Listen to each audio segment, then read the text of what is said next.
Hello, and welcome back to another episode of Beyond NSU.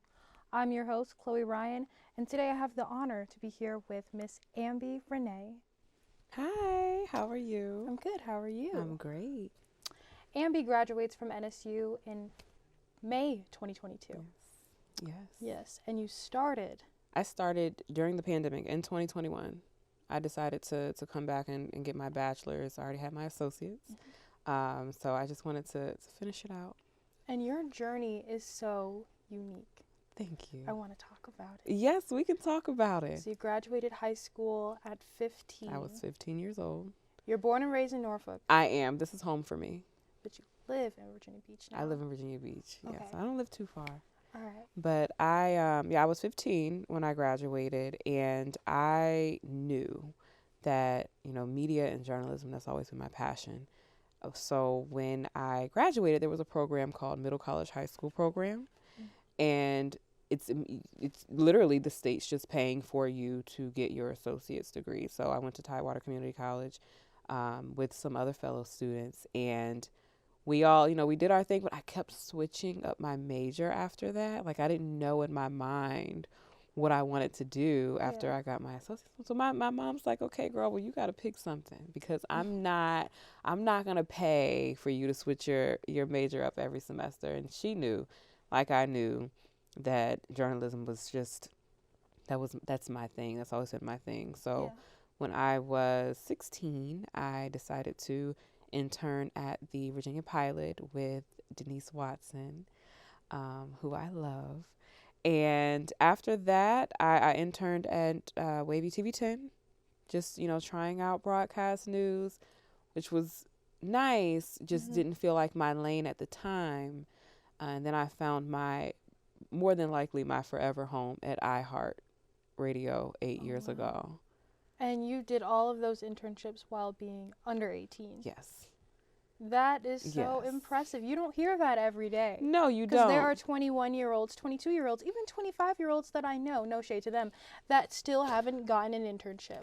You know what? I credit a lot of it to my mom, because she's always encouraged me to just go after what you want.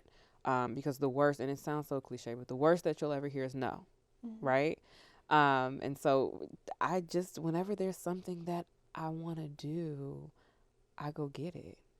That's all it is. It's all about knowing the right person to ask.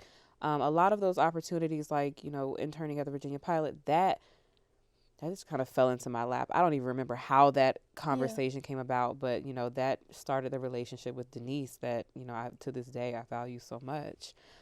She turned me into a great writer at such a young age. And so I'm thankful for the opportunities that I've had, just, to get where I am today. And now I'm, both radio and television broadcast. Yeah. So I do a little bit of both. Or a lot of bit of both. Okay.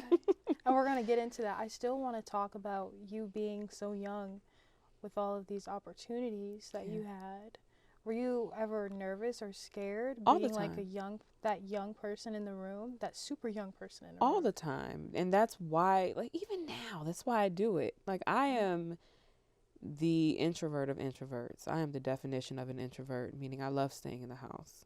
I am, not necessarily a people person, but radio and media and having to go out and ask for these opportunities at such a young age made me uncomfortable. That's the only way that you can grow, is to come out of your comfort zone. To this day, when I have to host an event, makes me very nervous. When I'm on television, makes me very nervous. When I'm on the radio and I know there are thousands of people that are listening, I am nervous. Even being in that studio with the door locked, I know that there are people at that very moment that are listening to me. But so I purposely bring myself out of my comfort zone. When I was sitting in a college classroom at 15, no, I did not like it at all. I didn't know how to relate to everybody there, but I wasn't really there to make friends. I was there to get my degree and go about my business. That's for sure. And that's what I did. So now let's talk about your journey to iHeartRadio. That was your first paid job. Yes. And you've been there for 8 years. 8 years. And you started at 18?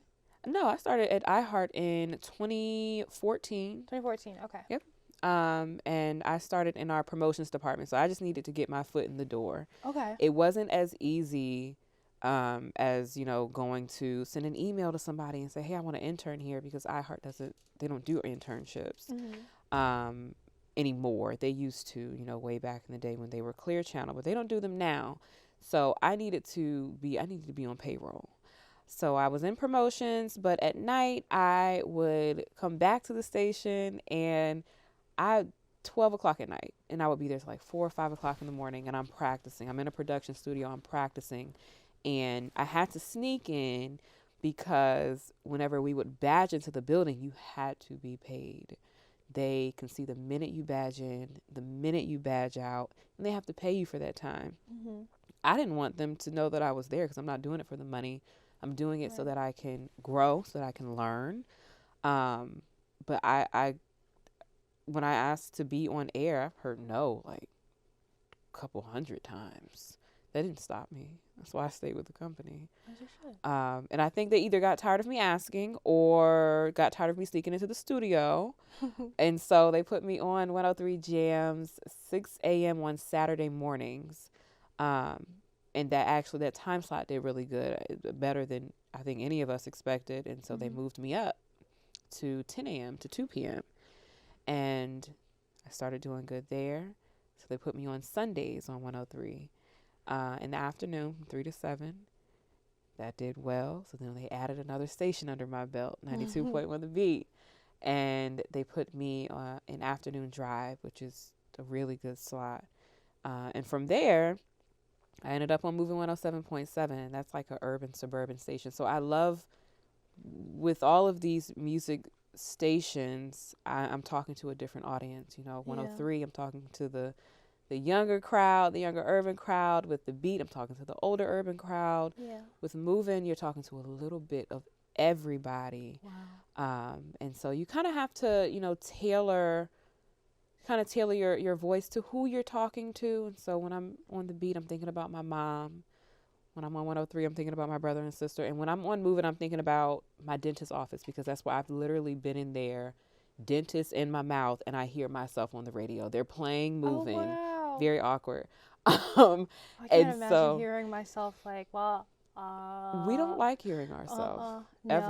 No. We don't I don't like hearing listening ourselves. back to this. I know, not at all. But so imagine somebody just all up in your business, in your mouth, and you hear yourself on the radio, and then that's what he wanted to talk about. And so I love it. I love how far I've come within the company, and I don't plan on leaving. I think that Iheart is my forever home. I love that. Yeah. So you're doing television now, you said? Wednesdays, we have a music news segment with WTKR.